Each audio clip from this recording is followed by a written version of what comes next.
Como expertos sabemos que la montaña jamás perdona. Había una pendiente perfecta bajo un cielo azul intacto. Un joven príncipe descendía rápidamente, ignorando que esos precisos segundos que hoy analizamos destrozarían su vida para siempre. Lo que documentamos aquel día en los Alpes austríacos no fue una simple tragedia aislada. Fue un impacto devastador para toda Europa. Ustedes y yo analizaremos este caso juntos. Abriremos un expediente que pocos han examinado a fondo. Una crónica documentada sobre protocolos reales, alta montaña, vínculos profundos y una resistencia silenciosa que se prolongó durante años. Antes de profundizar, registren en los comentarios qué ubicación geográfica consideran ustedes que posee esa dualidad letal. Un entorno que sea tan hermoso como extremadamente peligroso. Sus aportes nutren nuestra investigación continua. El expediente de Friso de Holanda comienza el 25 de septiembre de 1968, en Utrecht, Países Bajos. Como segundo hijo de la reina Beatriz y el príncipe Klaus, nuestros registros muestran que creció bajo la sombra dorada pero estructuralmente opresiva de la monarquía neerlandesa. A diferencia de su hermano mayor, Guillermo Alejandro, los protocolos dinásticos no perfilaban a Friso para heredar el trono. Evaluamos que esta exclusión, lejos de asfixiarlo, le concedió una autonomía operativa rara entre la realeza europea, una ventaja estratégica que él maximizó con una brillantez analítica inusual. Desde sus primeros años, Friso exhibió un coeficiente intelectual que desconcertaba a sus tutores. Sus credenciales incluyen formación técnica en ingeniería aeroespacial por la Universidad Tecnológica de Delft, un complejo académico sumamente exigente en Europa, pero su trayectoria formativa no concluyó ahí. Posteriormente, consolidó su perfil con una maestría en Administración Estratégica en la Universidad de California en Berkeley, en Estados Unidos. Nuestro análisis revela que no era un simple ornamento estatal. Buscaba descifrar la mecánica del mundo, optimizar sus estructuras y transformarlas materialmente. Su incursión civil lo posicionó rápidamente dentro del rigor del sector financiero, operando como estratega para corporaciones internacionales de alto perfil. Documentamos su capacidad camaleónica. Operaba con idéntica precisión en una tensa junta de Wall Street que cumpliendo protocolos diplomáticos en La Haya. Esta calibración exacta entre la pragmática civil y la investidura monárquica lo proyectaba como un sujeto de estudio fascinante, respetado y sorprendentemente accesible. No instrumentalizaba su linaje, ni lo negaba. Operaba con fluidez. Y justo en esa arquitectura vital, meticulosamente diseñada, se introdujo una variable impredecible: el amor. Un factor emocional que, según nuestros registros, detonó una crisis institucional, fracturas internas y dictó una trayectoria fatal que ningún modelo de riesgo previó. Porque mucho antes de que la avalancha en los Alpes austríacos sepultara su biografía, Friso enfrentó un colapso mediático, una crisis de estado a puerta cerrada, información clasificada filtrada y un enlace matrimonial que polarizó la demografía neerlandesa. Para descifrar el incidente alpino de febrero de 2012, ustedes y yo debemos auditar su perfil, sus orígenes, sus lealtades y sus enormes sacrificios. Como especialistas sabemos que las fatalidades no surgen del vacío. Impactan ecosistemas vitales complejos, planificaciones estratégicas y proyecciones a futuro muy sólidas. Y nuestro escrutinio indica que su panorama era el más prometedor que cualquier heredero europeo de su cohorte pudiera haber estructurado. El informe que revisaremos hoy trasciende un simple fallo en la nieve. Es la bitácora de un sujeto que operó con intensidad absoluta, que formó alianzas inquebrantables y que, en un microsegundo crítico, perdió todos sus activos existenciales, aunque su red de soporte jamás lo abandonó. Cerramos el preámbulo. Este es el expediente de Friso de Holanda. Existen vínculos afectivos que la opinión pública diagnostica como un error estadístico o una amenaza, pero que muestran una compatibilidad interna perfecta. El caso de Friso de Holanda ejemplifica esta anomalía. Para entender el fenómeno, debemos revisar los archivos de los años 90, observando a un príncipe sin corona, haciendo contacto con la mujer que alteraría su sistema. Mabel B. Smith, registrada el 11 de agosto de 1968 en Heilo, un sector al norte de los Países Bajos. Su perfil psicológico denotaba ambición, intelecto y magnetismo. Formada en relaciones internacionales, diseñó una red de influencia operativa sólida dentro de la diplomacia global. Operó tácticamente con entidades enfocadas en derechos humanos y pacificación, y nuestro monitoreo indica que su identidad penetró las élites europeas. Era clasificada como una operadora pragmática, alguien que ejecutaba intervenciones reales en lugar de simple retórica. Al cruzar nuevamente sus trayectorias a finales de los 90, tras un contacto preliminar previo, los datos muestran una sincronización absoluta. La cohesión interpersonal fue instantánea y sumamente densa. Evaluamos que compartían paradigmas globales, un rigor analítico implacable y una frecuencia que eclipsaba a los presentes en cualquier cumbre. En el esquema de Friso, Mabel superaba la categoría de pareja, funcionaba como su equivalente jerárquico exacto, y para un sujeto real, condicionado a interactuar bajo protocolos de sumisión calculada, hallar esa simetría resultaba un activo extremadamente anómalo. Sin embargo, la logística hacia la validación nupcial presentaba fricciones. En los Países Bajos, la monarquía operaba bajo la jurisdicción del Parlamento. Requerían autorización legislativa para mantener intacta su línea sucesoria. Friso dominaba esta normativa constitucional a la perfección. Pero nuestros análisis históricos nunca predecirían el impacto sísmico al desclasificarse los antecedentes ocultos de Mabel. Los reportes de inteligencia confirmaron que Mabel, durante su juventud, mantuvo nexos con Klaas Bruinsma, un líder criminal de alto perfil que dominó el narcotráfico neerlandés en los 80. Un objetivo que fue neutralizado a tiros en 1991 en Ámsterdam. Al filtrarse esta inteligencia en 2003, justo durante la auditoría legislativa, la desestabilización del sistema político fue absoluta. Mabel testificó conocer a Bruinsma, pero sus declaraciones iniciales atenuaban el grado de involucramiento. Al contrastar las pruebas forenses, el índice de confianza ciudadana se desplomó drásticamente. La Cámara Legislativa bloqueó la validación oficial ante estas anomalías, generando un cerco de presión mediática y estatal verdaderamente insostenible. Friso entró en un punto de quiebre que pondría a prueba su estructura moral más que cualquier estrategia de mercado. Ustedes y yo vemos sus opciones: someterse al Estado, abortar el proyecto matrimonial y blindar su estatus jerárquico dentro de la cadena sucesoria. Como especialistas, notamos que al elegir a Mabel, anunció su decisión con una dignidad serena y absolutamente firme. Friso renunció por cuenta propia a la sucesión del trono holandés. Constatamos que no hubo amargura ni resentimiento. Actuó con la convicción profunda de alguien que entiende exactamente cada paso que da y sus motivos. Nuestros registros marcan la boda el 24 de abril de 2004 en Delft. Allí había estudiado ingeniería, aplicando la misma determinación técnica con la que ahora diseñaba su propia vida. Para los protocolos de la realeza europea, fue una ceremonia sumamente íntima, pero no menos cargada de una profunda emoción humana. Su madre, la reina Beatriz, y sus hermanos asistieron. Al analizar el momento, notamos esa tensión subyacente que todos reconocían pero nadie nombraba abiertamente, porque sabemos que en estas dinastías, las emociones más intensas suelen ocultarse en los silencios entre cada palabra, pero el amor en la mirada de Friso al ver a Mabel en el altar era innegable. Tras la ceremonia, establecieron su base de operaciones en Bruselas, donde ella siguió operando en organizaciones internacionales y él se enfocó en las finanzas privadas. Registramos el nacimiento de 2 hijas, Luana en 2005 y Saria en 2006. Construyeron una dinámica de vida cosmopolita, llena de expediciones y compromisos.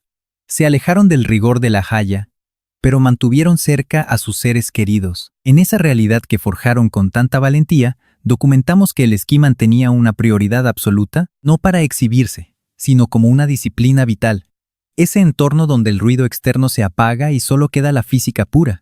Montaña, nieve y un cuerpo en total sincronía biomecánica con la velocidad. Nuestras evaluaciones lo perfilan como un esquiador veterano y sumamente técnico, que entendía y respetaba la montaña. Pero usted y yo sabemos la verdad técnica: la montaña jamás avisa.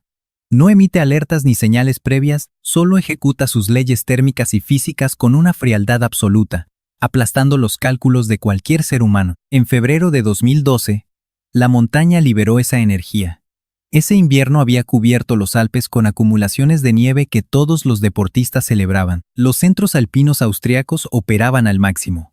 Lech Arlberg, uno de los puntos invernales más técnicos y exclusivos de toda Europa Central, acogía, como dictan sus registros, a élites y atletas profesionales que buscaban en sus pendientes la ecuación exacta entre el máximo riesgo y el lujo. En esa estadística estaba Friso de Holanda.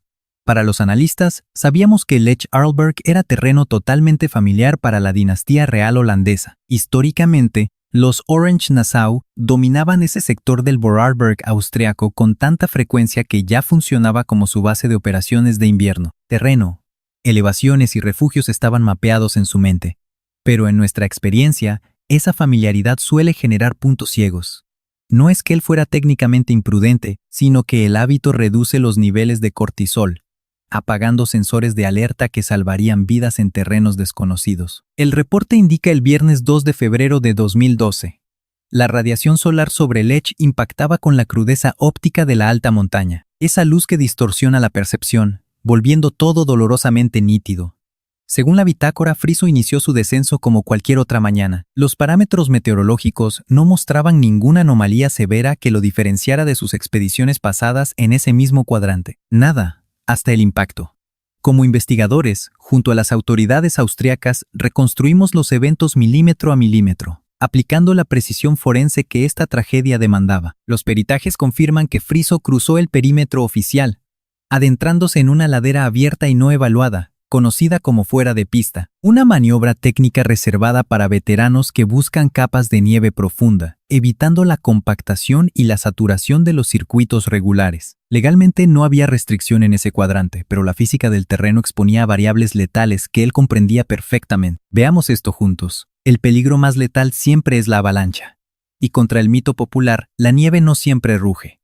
No hay una alarma sonora que anticipe el impacto brutal. Suele nacer en absoluto silencio. Nuestros modelos la describen como una microfisura imperceptible que, en fracciones de segundo, colapsa transformándose en toneladas de concreto helado descendiendo a velocidades terminales. La topografía se dio ese 2 de febrero. La placa colapsó, enterrándolo en el acto. En nuestra línea de tiempo, los siguientes minutos definieron la falla sistémica más grave de su vida. Los testigos reaccionaron al instante. Las unidades de rescate alpino recibieron el código de emergencia e iniciaron el despliegue con esa precisión militar que nos caracteriza en Austria. Somos células de respuesta diseñadas exclusivamente para trauma extremo en la alta montaña, porque sabemos que en estas pendientes, las avalanchas no son anomalías, son garantías estadísticas, pero la logística humana no supera la termodinámica. Cronometramos que Friso quedó asfixiado bajo esa placa helada por unos 20 minutos críticos. 20 minutos marcan el colapso absoluto del sistema nervioso. Es la barrera médica entre sobrevivir o morir cuando la hipoxia destruye las células y la hipotermia congela el tejido orgánico. Al extraer el cuerpo de la nieve, registramos Glasgow 3. Ausencia total de signos vitales. Iniciamos las maniobras de soporte vital avanzado allí mismo, sobre el hielo directo de la pendiente, con ráfagas térmicas bajo cero golpeando los monitores. Un escenario clínico devastador que nuestro equipo de choque jamás podrá borrar. Finalmente, los desfibriladores consiguieron forzar el retorno de la circulación. Aseguramos la vía aérea y lo evacuamos en helicóptero al Hospital Clínico de Innsbruck, nuestra instalación de máximo nivel para neurotrauma y congelamiento extremo. En la sala de choque estabilizamos la respiración del paciente de forma mecánica. Pero los escáneres revelaron la verdad. La isquemia había destruido la corteza. Un daño neurológico masivo, producto directo de esos 20 minutos de anoxia bajo la nieve y el posterior fallo circulatorio. El parte médico confirmó nuestras peores proyecciones. Estaba en coma profundo. Y no me refiero a la sedación farmacológica que aplicamos en terapia intensiva para estabilizar el cráneo. Nosotros como especialistas sabemos esto. Era un coma estructural masivo.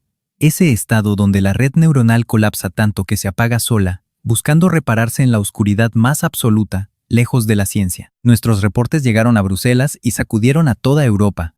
Una onda expansiva diplomática con esa gravedad clínica irreversible que termina alterando, para siempre, el curso histórico de una familia. Como especialistas, sabemos que la noticia golpeó a la reina Beatriz, quien aún gobernaba los Países Bajos antes de abdicar. Recibió nuestro informe sobre su hijo con ese silencio que vemos en madres cuando su miedo más profundo se materializa. Mabel no estuvo en la nieve, pero voló de urgencia a Innsbruck para reunirse con nuestro equipo. Europa entera contuvo el aliento, mientras la montaña seguía su curso, indiferente como siempre. Siguió blanca bajo un sol que ignora por completo los traumatismos, los príncipes o las tragedias neurológicas. Usted y yo sabemos que los diagnósticos graves cruzan fronteras.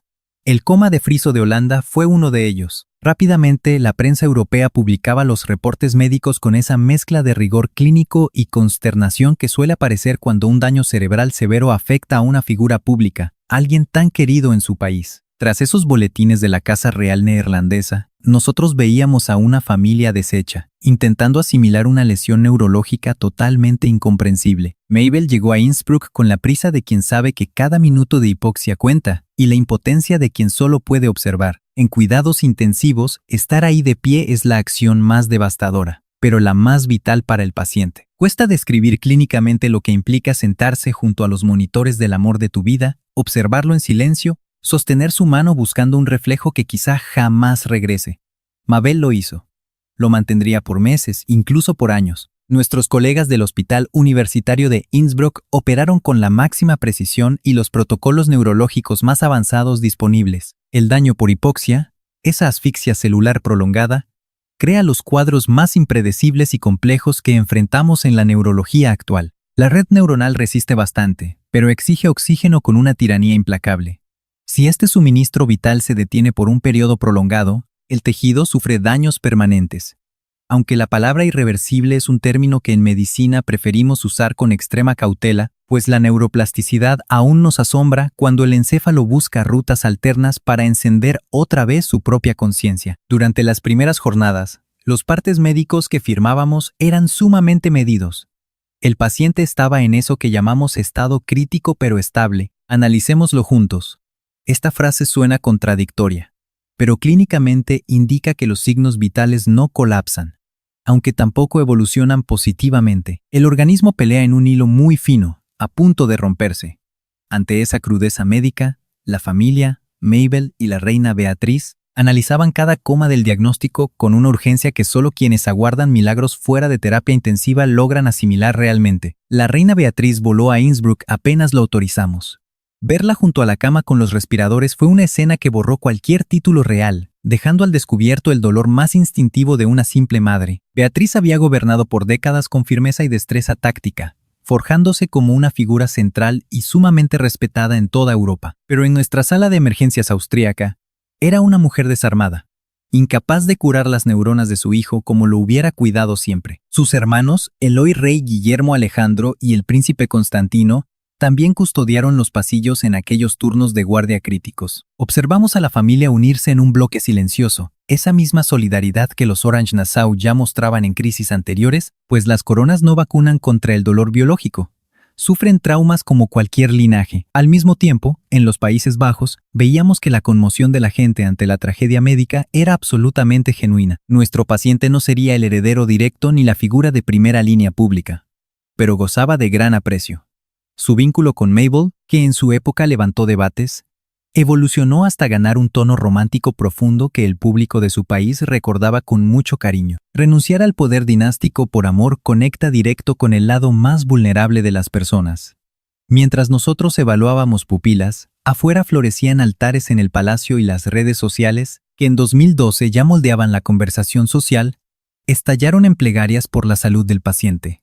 Caminando por las calles de Ámsterdam, de Utrecht o Rotterdam, notábamos que los ciudadanos hablaban de Friso con una calidez inusual, demostrando cuánto, casi sin notarlo, lo habían asimilado en el código genético de su propia identidad cultural como auténticos ciudadanos de Holanda. Sin embargo, toda esa energía social, tan noble, jamás podría reconfigurar las sinapsis apagadas que nosotros observábamos en nuestras resonancias magnéticas y pantallas. El infarto neuronal era masivo. Despertar, si acaso ocurría, sería un sendero lento, incierto y muy incompleto. Ningún colega en el quirófano de Innsbruck se atrevió a jurar esperanzas que la fisiología humana nos negaba rotundamente. Su familia tampoco nos exigió curas milagrosas. Frente al coma de su hijo, entendieron dolorosamente que la biología no obedece a garantías ni coronas. Consumimos semanas de guardia. El hielo de febrero se fundió bajo el clima de marzo allá en los Alpes, y el electroencefalograma seguía estancado. Nuestro comité clínico aprobó finalmente la maniobra de traslado aéreo hacia su país natal. Lo llevaríamos cerca de los suyos, de ese entorno que le daba oxígeno, antes de que una fractura de nieve sepultara sus sentidos. Aquella evacuación técnica, al concretarse, resultó ser una intervención cargada de simbolismo y mucha tensión emocional. El paciente que entregábamos no era el hombre sano que viajó a esquiar, pero en el fondo sí lo era. Veíamos que el afecto clínico y humano de los suyos seguía latiendo exactamente igual que el primer día. Usted y yo debemos preguntarnos, ¿existe algo más duro que regresar al hogar atrapado en un encierro cerebral absoluto? Friso ingresó a las clínicas neerlandesas bajo una ficha neurológica que redactamos con absoluta frialdad científica, pero que en el crudo lenguaje del corazón significaba un solo dictamen.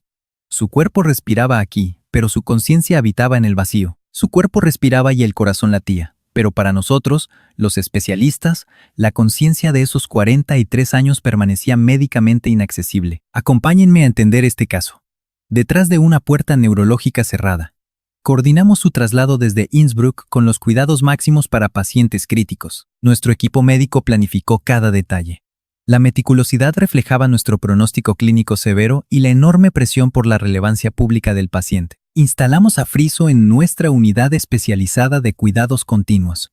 Ahí, iniciamos de inmediato sus terapias de rehabilitación neurológica con un enfoque clínico sistemático. Mientras haya pulso, nuestro deber es intentarlo todo. Esa ética guiaba nuestras decisiones médicas y también sostenía a Mabel. En los pasillos del hospital, Mabel demostró una resiliencia emocional que nos sorprendió profundamente a todos. No era el típico duelo visible de quien necesita exhibir su sufrimiento y determinación ante el mundo. Era la fuerza contenida de alguien aferrada a su decisión. La veíamos a diario junto a Friso, le hablaba, le leía y le ponía música. Como neurólogos, le recetamos exactamente esa estimulación sensorial. Porque, aunque en la literatura médica aún no logramos explicarlo todo, sabemos empíricamente que un cerebro comatoso procesa el entorno de formas que escapan a nuestros electroencefalogramas Y-monitores habituales. Sus hijas, Luana y Saria, de 6 y 5 años al momento del accidente, enfrentaron un trauma psicológico que desearíamos jamás ver en pediatría. Ver a su padre clínicamente presente pero cognitivamente ausente. Observábamos a Mabel luchar contra la angustia, intentando mantenerles una rutina normal ante esta tragedia. Las protegía informándoles la realidad médica con tacto, brindándoles estabilidad sin crearles falsas expectativas sobre el pronóstico de su padre. Era un manejo emocional sumamente complejo que ella sostuvo con una entereza que todo nuestro personal admiraba. Por su parte, la reina Beatriz sobrellevó el proceso con una dualidad tremenda. Era la jefa de Estado, con el peso que eso implica, pero en nuestra sala de espera, solo era una madre impotente ante el daño cerebral irreversible. En público, proyectaba una imagen institucional impecable, cumpliendo su agenda sin mostrar la fatiga crónica que nosotros notábamos en sus visitas. Pero en sus ojos, los médicos detectábamos ese desgaste emocional profundo, la pesada carga de un diagnóstico sombrío sin ninguna solución terapéutica viable. Enero de 2013. A 11 meses del ingreso hospitalario, Beatriz abdicó. Informó que cedería el trono a Guillermo Alejandro el 30 de abril. Sabemos que lo había decidido antes del accidente. Y aclaró que el cuadro clínico de Friso no alteró en nada los tiempos del protocolo. Pero para quienes tratábamos a la familia, abdicar con un hijo internado en estado vegetativo le sumaba un sufrimiento inmenso a lo que debió ser únicamente una transición histórica de la corona. La abdicación y posterior coronación de Guillermo Alejandro sucedieron el 30 de abril de 2013 en Ámsterdam. Fue un evento global muy observado, no solo por su impacto político y diplomático, sino por la ausencia de nuestro paciente. Esa silla vacía y su estado crítico flotaban silenciosamente sobre toda la ceremonia real. Volvía la ceremonia algo más doloroso que un simple traspaso de poder. Recordaba que la realeza, como cualquier familia en nuestras salas médicas, analicémoslo juntos. Ellas también padecen alegrías y tragedias simultáneas, sin anestesia para separar unas de otras. Durante los meses siguientes, filtramos mínimos reportes clínicos que la prensa seguía devotamente. Un leve reflejo ante ciertos estímulos, algún cambio milimétrico en la actividad cerebral durante sus resonancias magnéticas, reacciones que en el cuerpo médico hallábamos interesantes, pero que jamás validaríamos como una recuperación garantizada. Esos pequeños avances desataban olas de esperanza pública. Nos demostraba cómo los neerlandeses sentían el parte médico de Friso como suyo. Les dolía más allá del patriotismo tradicional. Sin embargo, en nuestras juntas médicas, la mejora neurológica que todos rogaban simplemente no aparecía. Conforme pasaba el tiempo, la pregunta ética que nadie quería enfrentar comenzó a rebotar en nuestros expedientes, volviéndose imposible de evadir. ¿Hasta cuándo continuar? No desde la frialdad, sino como el dilema clínico honesto ante un daño neurológico sin reversión posible. ¿Cuándo detenemos el soporte vital? ¿Qué significa curar cuando el daño reside en un tejido cerebral inaccesible? Ante nosotros, Mabel jamás pronunció esa duda. Solo siguió viniendo a la habitación diario, apoyada por su familia, junto al paciente, como si su postura no requiriera firmas ni consentimientos, sino una presencia física absoluta que sobraba en palabras. Ustedes y yo sabemos esto. El tiempo hospitalario es extraño. En cuidados intensivos, los días nunca transcurren de forma pareja. Golpea en crisis. Hay guardias que duran meses y semanas enteras de monitoreo que se borran del historial clínico. Así observamos a Mabel durante un año entero que parecía infinito. Siempre firme junto al respirador, criando a sus hijas en nuestras salas, mientras la vida fuera del hospital seguía girando, y su familia vivía estancada en un pronóstico reservado e indefinido. Nuestro equipo titular representaba la élite absoluta de la neurocirugía y neurología en Europa durante esos años críticos. Cruzamos datos con colegas internacionales, agotamos todos los ensayos y protocolos médicos vigentes y probamos fármacos experimentales. Actuamos con rigor científico, pero también con esa urgencia requerida cuando la ciencia tradicional sencillamente ya no tiene más respuestas. Usted y yo sabemos que la medicina del siglo XXI logró maravillas científicas, pero el daño cerebral por hipoxia sigue siendo nuestro rival clínico más agresivo, un límite donde los especialistas debemos aceptar nuestras propias deficiencias terapéuticas. Lo que sí podíamos hacer en terapia intensiva, y hacíamos con fervor, era mantener la calidad de vida del príncipe en los mejores parámetros. Preveníamos las infecciones oportunistas del encamamiento prolongado y preservábamos su masa muscular mediante estrictas sesiones de fisioterapia pasiva diaria, monitoreábamos sus signos vitales sin descanso y aplicábamos protocolos de estimulación sensorial que nuestra literatura médica sugería como útiles. Era una clínica de mantenimiento y a la vez de fe. Una contradicción que los neurointensivistas aprendemos a cargar con un temple que nos exige muchísimo más de lo que el mundo imagina. Mabel, por su parte, jamás se aisló. Nosotros habríamos entendido perfectamente que se apagara, que se escondiera en su dolor privado y delegara todas sus cargas externas a la corona holandesa. Pero ella no funcionaba así. Aquello no habría honrado la memoria de Friso. Mantuvo vivas sus fundaciones humanitarias y cumplió con sus deberes públicos cuando el protocolo lo exigía. Continuó siendo esa madre entera que sus pequeñas necesitaban ver presente. Y no solo como una sombra triste llorando junto a nuestra cama de hospital. Esa tremenda resistencia para sobrellevar tantas vidas paralelas nos demostraba en la unidad la enorme mujer que era, la misma por la que nuestro paciente renunció al trono. Desde nuestra perspectiva, la reacción social en los Países Bajos evolucionó de formas peculiares. Durante los primeros meses de terapia intensiva, el respaldo nacional era absoluto y abrumador, pero con el tiempo, como siempre nos pasa clínicamente cuando la agonía se estanca, las cámaras se fueron marchando. Los reportes sobre el estado de Friso fueron desapareciendo, no porque la sociedad holandesa se hubiera vuelto fría, sino porque el parte médico dejó de cambiar. Y la prensa simplemente responde a la lógica cruel del morbo y la inmediatez. Sin embargo, en Holanda existía un cariño profundo, casi invisible, que no necesitaba boletines urgentes para seguir respirando. Fue en medio de ese letargo público donde, y aquí quiero que analicemos esto juntos, registramos un hallazgo que sacudió Europa. A mediados de 2013, nuestro equipo detectó en los escáneres de Friso unas señales eléctricas que catalogamos, con muchísima reserva, como un estado de mínima conciencia, alejándolo por fin del coma profundo en el que lo habíamos recibido. Para los neurólogos es un salto abismal.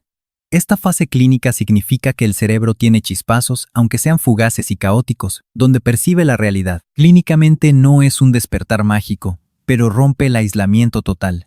Salimos a informar este cambio neurológico a la prensa midiendo cada una de nuestras palabras. Fuimos sumamente crudos al advertirles que este milagro eléctrico no prometía una cura rápida, ni garantizaba que su cerebro siguiera reconectándose. Pero para Mabel, la reina Beatriz y la familia, aquel monitor significaba el tesoro más grande en terapia intensiva. Les dimos un motivo para luchar, y lo hicieron con el mismo coraje inagotable, viniendo puntuales a sus visitas, con esa terquedad hermosa de negarse a desconectar lo que nos demostraron desde su ingreso, porque en nuestros pasillos sabíamos que el caso clínico de Friso ya no era un simple trauma craneal, era una lección sobre hasta dónde llega el cuerpo cuando lo aman de verdad, sin exigir pronósticos favorables ni buscar una alta médica asegurada. Así, el calor del verano de 2013 se despidió. El otoño pintó de cobre los ventanales de nuestro centro de rehabilitación en Holanda.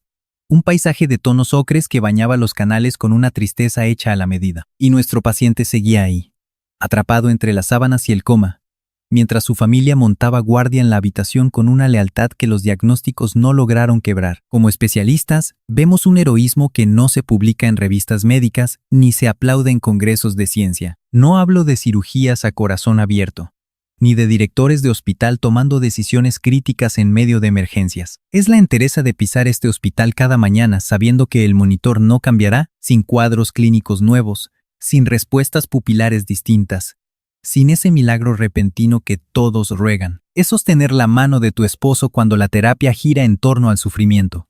Nosotros vimos a Mabel dominar ese arte a la perfección. Su rutina era un ciclo infinito. Despertaba a sus hijas, las dejaba en la escuela y luego corría a nuestra unidad de cuidados intensivos. Necesitaba fingir normalidad para que esas niñas no colapsaran, protegiéndolas de un daño emocional que sus cerebros infantiles aún no lograban procesar por completo. Y al final llegaba a Friso. Nuestro Friso callado, cuyo mutismo no era un rechazo, sino el único estado neurológico que le permitían sus graves lesiones cerebrales. Nuestro equipo de fisioterapeutas no bajaba la guardia, bombardeando sus sentidos con terapias de neurorehabilitación diarias. Sabiendo por su historial clínico que el príncipe adoraba la música, nosotros usamos esos acordes como nuestra principal herramienta de conexión nerviosa. Nuestras resonancias magnéticas comprueban que ciertas melodías logran encender cortezas cerebrales que otros métodos no logran despertar, penetrando tejidos neuronales donde la luz de una linterna o nuestras voces médicas rebotan sin éxito. Si la corteza auditiva de nuestro paciente realmente procesaba sus canciones favoritas, los monitores no nos daban la última palabra empírica, pero con una mínima probabilidad de sinapsis, nosotros no íbamos a dejar de intentarlo. El invierno de 2013 congeló nuestro hospital con una ironía macabra que los doctores callamos pero sentimos. Usted y yo sabemos lo cruel que es la memoria.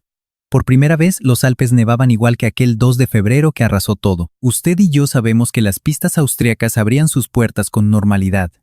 Lech am Arlberg entre ellas. Veíamos llegar esquiadores con equipos y risas, ignorando o bloqueando el trauma neurológico severo que nuestro equipo atendió ahí justo hace un año. La naturaleza no guarda luto clínico. Para nosotros, los profesionales de la salud, es desconcertante cómo la mente humana tiende a proyectar sus propios duelos y emociones sobre el entorno natural. La familia real neerlandesa mantuvo un perfil muy discreto con nosotros. En esa fecha no emitieron comunicados oficiales ni realizaron homenajes públicos. El trauma psicológico del primer aniversario es sumamente privado, y los Orange-Nassau habían aprendido a proteger ese dolor íntimo con una firmeza que, afortunadamente, el respeto público solía honrar siempre, pero en nuestra unidad de cuidados intensivos el peso era extraordinario. 365 días desde el daño cerebral y nuestro paciente seguía en coma. Lo que casi nadie sabía era que nosotros, su equipo médico, habíamos iniciado discusiones neurológicas mucho más crudas con la familia sobre el pronóstico a largo plazo. No proponíamos rendirnos, sino aceptar la fisiología. Los especialistas tenemos la obligación ética de hablar con total franqueza clínica, sobre todo cuando el diagnóstico destroza esperanzas. Y la dura realidad que nosotros les comunicábamos, usando el mayor tacto humano posible, indicaba que la probabilidad de restaurar las funciones cognitivas superiores se desplomaba con cada mes transcurrido sin registrar ninguna mejora sustancial en el cuadro neurológico de nuestro paciente. Mabel recibía nuestros informes médicos con esa misma serenidad admirable que nos demostró desde el ingreso, no por falta de impacto emocional, sino porque alcanzó un estado psicológico donde su amor y nuestros datos clínicos coexistían pacíficamente. Los especialistas sabemos que amar no exige ignorar diagnósticos. Luchar por su vida no implicaba pedirnos milagros ni ignorar nuestros sombríos pronósticos clínicos. Ella lograba sostener ambas verdades frente a nosotros simultáneamente, y ella nos lo demostraba diariamente en la clínica. Afuera, la nueva reina Máxima, esposa de Guillermo Alejandro, tomaba su cargo con esa energía y cercanía que siempre la definieron. Sin embargo, en su núcleo familiar, el coma irreversible de nuestro paciente seguía siendo una sombra médica que ninguna ceremonia de Estado lograba borrar por completo. Durante los protocolos de la monarquía, siempre existía, para nosotros que conocíamos su diagnóstico real, ese desgarrador vacío físico donde él debió estar de pie. Esa terrible ausencia clínica formaba parte del tenso ecosistema diario de los Orange-Nassau en ese periodo, y así vigilamos sus signos vitales aquel segundo invierno. Mientras nevaba sobre los Países Bajos, sobre los gélidos canales de Ámsterdam y los campos de tulipanes que hibernaban bajo tierra, aguardando pacientemente su reactivación primaveral, mientras sus hijas crecían, planteando preguntas difíciles, calmando el trauma con respuestas médicas parciales que el tiempo iría completando, con la reina emérita Beatriz, visitando nuestra unidad con esa disciplina silenciosa, el lenguaje del instinto materno profundo, cuando nuestros informes clínicos ya no aportaban ninguna esperanza nueva, y nuestro paciente anclado en ese limbo neurológico donde el daño cerebral lo mantenía atrapado, biológicamente desconectado de las estaciones y del profundo sufrimiento familiar. La primavera del año 2014 alcanzó los Países Bajos con su típica explosión cromática. Las enormes zonas de tulipanes situadas entre Leiden y Haarlem se pintaron de rojo, amarillo y morado, mostrando un vigor celular tan intenso que vuelve el abril neerlandés algo visualmente irreal, casi un espejismo para nosotros. Piénselo conmigo un segundo en su cuarto de hospital. Las estaciones solo rozaban los cristales, simples postales de un entorno dinámico al que neurológicamente jamás podría regresar. 18 meses exactos desde el traumatismo severo. Nosotros, su equipo multidisciplinario, habíamos agotado absolutamente todos los recursos terapéuticos y farmacológicos disponibles. Ejecutamos rigurosamente cada protocolo internacional de neuroestimulación con una precisión clínica y constancia impecables. Nuestra fisioterapia intensiva preservó su tono muscular en el mejor estado posible. Pero francamente las resonancias magnéticas seguían mostrando un cuadro devastador e inalterable. Las diminutas señales de actividad cerebral que nos inyectaron una cautelosa esperanza clínica meses atrás jamás lograron hacer sinapsis hacia nada que pudiéramos catalogar como una verdadera recuperación motora o funcional. Ante esa irreversibilidad clínica, los familiares tuvieron que sentarse con nosotros a procesar el dilema bioético más aterrador que cualquier ser humano podría encarar. No contemplábamos desconectarlo sin más, pues esa frialdad jamás refleja la brutal complejidad moral, médica y humana que estábamos analizando minuciosamente, sino la dolorosa decisión de acatar finalmente lo que la deteriorada biología del príncipe nos dictaba mediante cada monitor.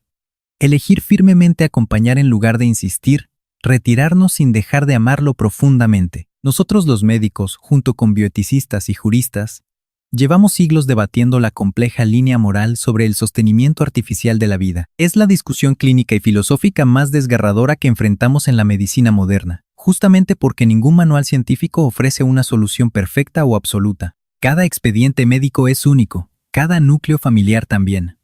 Nuestro paciente, aunque padecía mutismo neurológico, poseía un historial vital, convicciones muy propias y deseos que sus seres queridos buscaban respetar fielmente, incluso si su corteza cerebral ya no podía articularlos. Su biografía médica nos mostraba un perfil dinámico, un hombre vorazmente brillante y activo.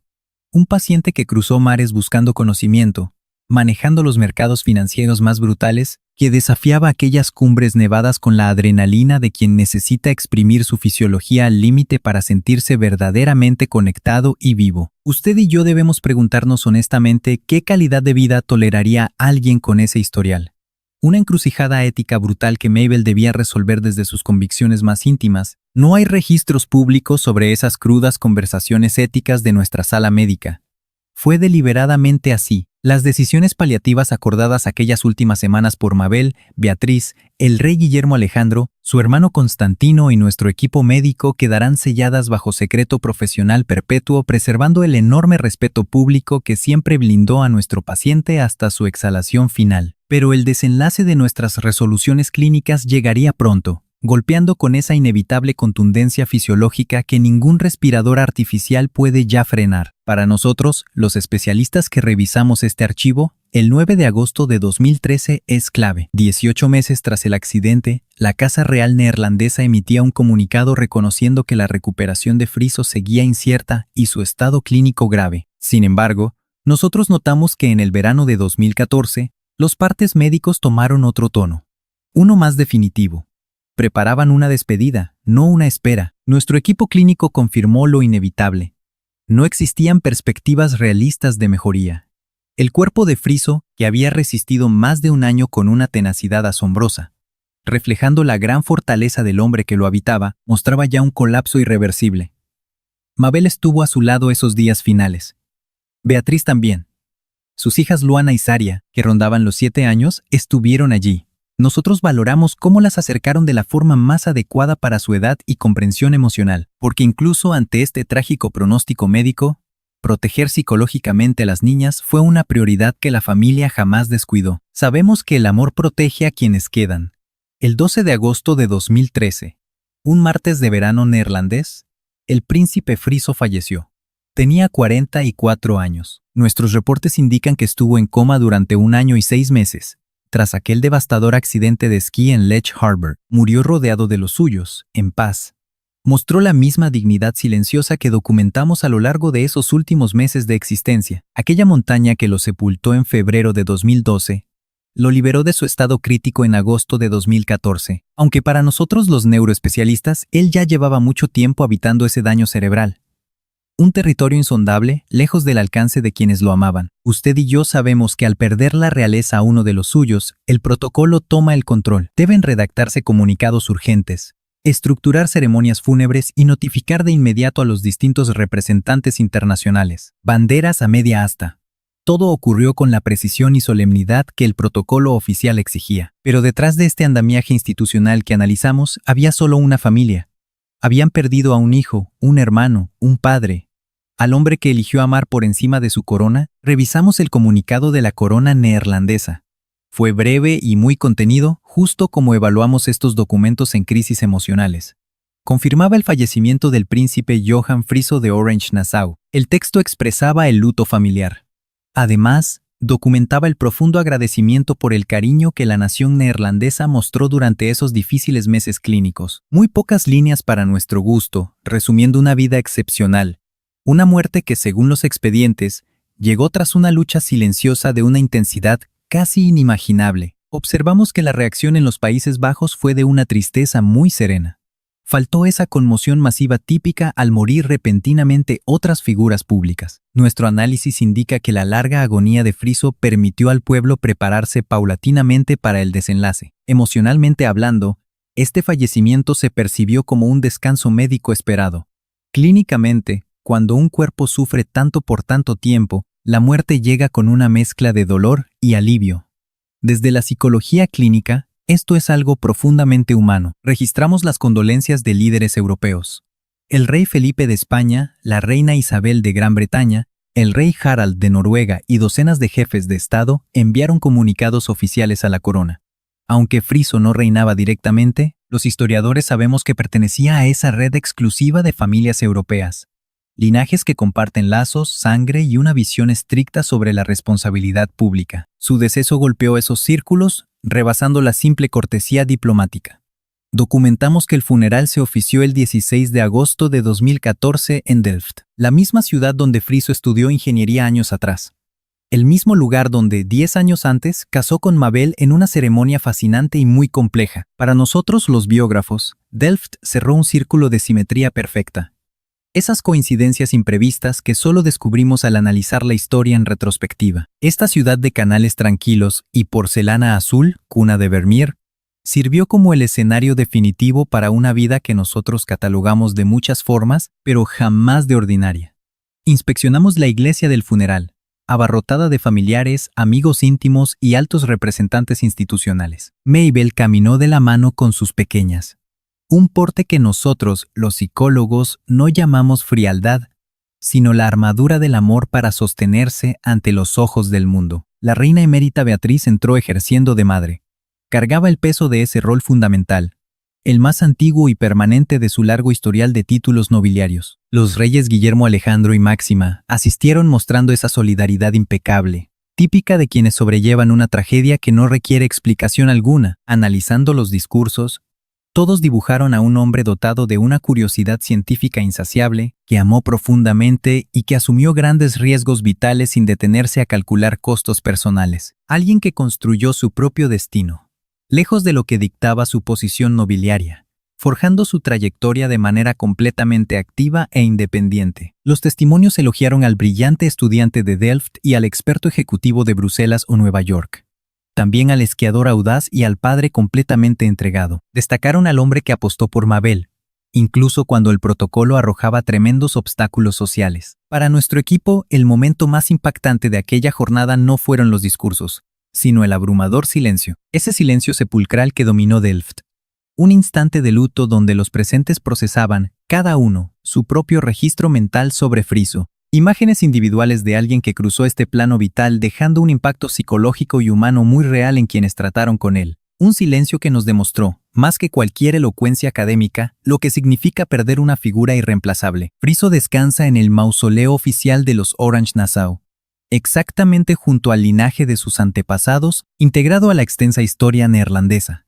Una corona que marcó su ADN, pese a que, como investigamos, él prefirió vivir su propia vida lejos de los estrictos protocolos que su investidura le exigía. La avalancha cobró su peaje neurológico en invierno, pero los Países Bajos lo recuperaron para siempre.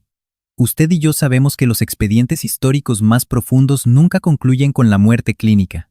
Trascienden. Para nosotros, los especialistas médicos, las historias solo terminan cuando el último corazón que las guarda deja de latir. Y el caso del príncipe friso de Holanda está muy lejos de ese desenlace clínico. Como observamos en nuestro campo, él vive en sus hijas.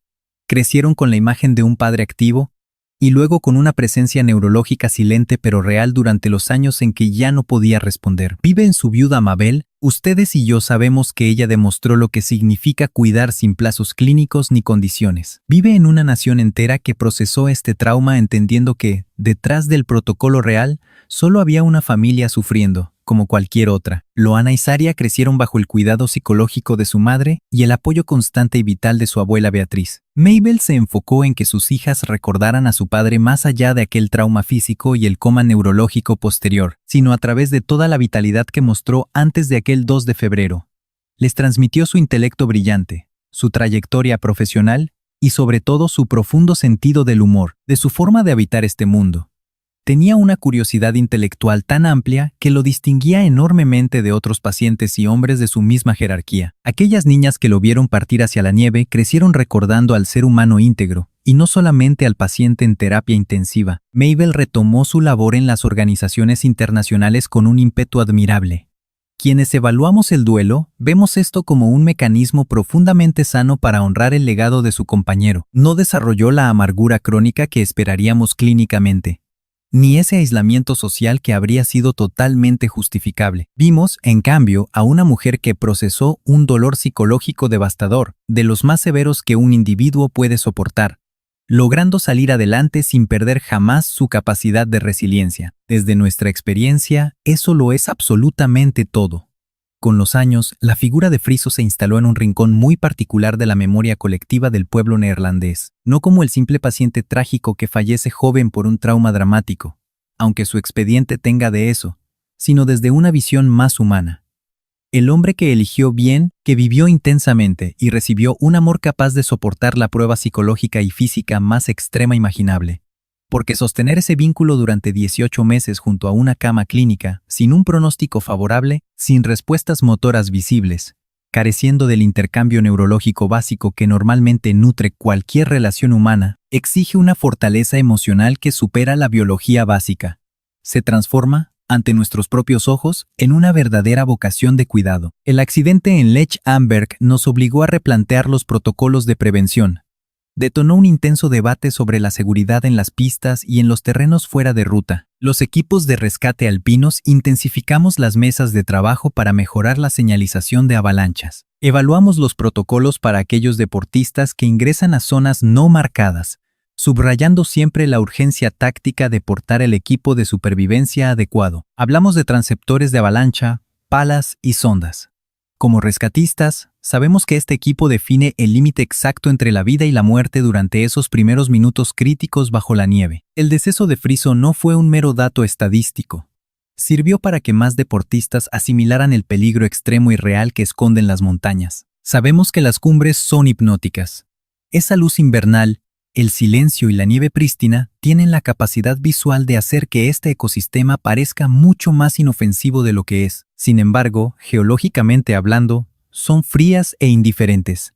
No hay maldad en la roca, sino la simple inercia brutal de los elementos que carecen de conciencia. Una luz jamás selecciona a sus víctimas. Su masa no distingue entre un turista y un príncipe europeo. Ignora por completo nuestros vínculos biológicos, las coronas reales o las bodas en Delft. Solo obedece a las leyes implacables de la física alpina. Pero analicémoslo juntos. Lo que ocurre tras el impacto depende enteramente de nosotros. El tiempo de extracción, el soporte vital avanzado, nuestra dedicación como especialistas médicos y la presencia inquebrantable de la familia. Todo ese factor humano es lo que altera el pronóstico final. Friso sobrevivió a la asfixia porque nuestros colegas de emergencias intervinieron con precisión cronometrada para reactivar su función cardíaca en plena ladera austríaca. Sus signos vitales se mantuvieron 18 meses gracias a la máxima tecnología neurológica disponible. Y falleció rodeado de paz porque su esposa determinó, con enorme entereza, que no permitiría otro escenario. Este es el archivo vital de Friso de Holanda, un paciente de sangre azul que trazó su propia biografía, que desarrolló vínculos profundos y pagó el costo renunciando a un estatus que cualquier otro habría defendido celosamente. Un sujeto sano que ascendió a esa cumbre invernal, ignorando por completo que sería su última expedición con sus facultades intactas y la autonomía de siempre, y que al llegar a la falla sistémica final dejó un registro de dignidad humana que ninguna avalancha, por destructiva que sea, lograría sepultar. Mientras tanto, las cumbres siguen inmutables. El terreno de Lech Amberg continúa atrayendo turistas cada temporada, proyectando exactamente la misma y helada belleza de siempre. En algún punto exacto de esa elevación topográfica, si pausamos nuestra marcha y medimos el silencio suspendido entre las ráfagas y el hielo, ustedes y yo podemos captar allí el eco de un caso que nos enseña algo vital. Nuestra biología es frágil. Solo existimos en el lapso que se nos otorga, que desarrollamos apegos profundos con nuestra esencia, y que el legado clínico y moral que heredamos jamás se cuantificará en coronas ni en títulos nobiliarios, sino en el impacto psicológico y emocional que grabamos en aquellos que tuvieron la oportunidad de acompañarnos. Friso de Holanda habitó este mundo 44 años, los aprovechó al límite.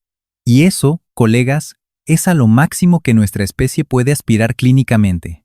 Nada más.